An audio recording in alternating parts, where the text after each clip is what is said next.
there's huge of challenges for business worldwide, particularly also in APAC and China for the next coming 10, 20, 30 years.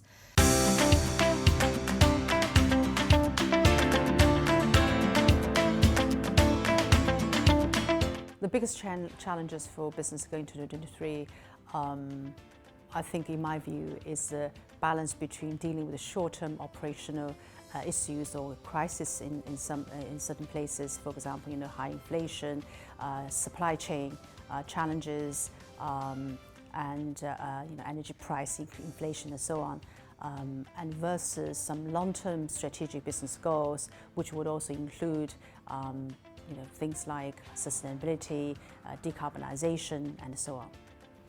Well, I think we are sitting in a perfect storm. Right? There are many challenges going on. Right? I don't need to talk about the inflation, the supply chain issues, or the political uncertainties. But I think as business leaders, the biggest challenge is really to make sure that your team have the confidence going forward. Right? And how do you make sure that they can perform given all these difficulties that are surrounding us? And honestly, the ambiguity is probably one of the biggest challenges that many business leaders are coming across right now.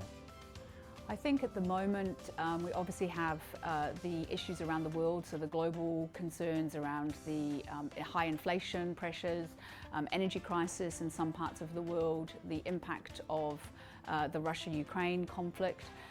Partnered with that, we also have this sort of talent mobility issue where, because of COVID, we've seen a lot of people look for different ways of working, and we're not always able to accommodate that, I think, in some of our organisations. So I think that's going to be a challenge that we're going to need to address. I think the last thing going into 2023 is we're seeing a very new generation of individuals coming into the workforce who've spent the last 3 years living through a pandemic and not always understanding what it means to work in an office environment or for, say, a multinational.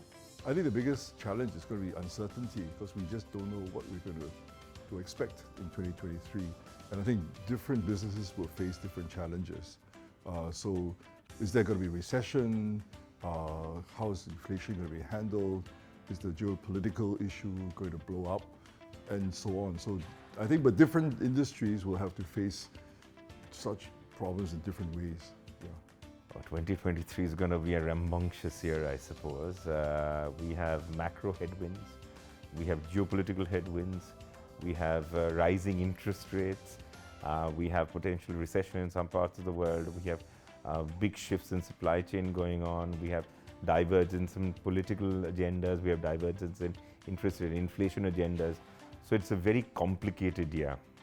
I think the bigger piece is that we've got a very unknown playbook coming around the geopolitical situation, both in terms of the future role of China in the global economy, the ongoing issues we have with war in Europe, and a situation of very fluid politics in the US, which, if you take next year as the sort of second last year of this current regime, all is going to really exercise the minds of boards, CEOs, in ways which has just not been the case in the last 50 years.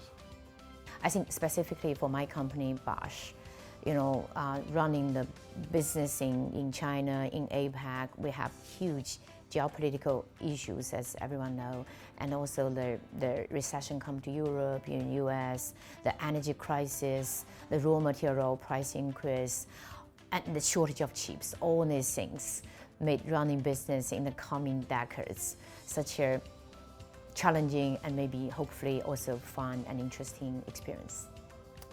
My view is that companies that are able to penetrate the fog and figure out exactly where they need to invest and go hard at it will come out much stronger. And towards that, the best suggestion I can make to firms is go back to your core product and core offering, figure out what the customer wants, and have a little sense of how to get there, right? And make real investments around that, whether that's through alliances in the ecosystem or whether that's directly going into those opportunities.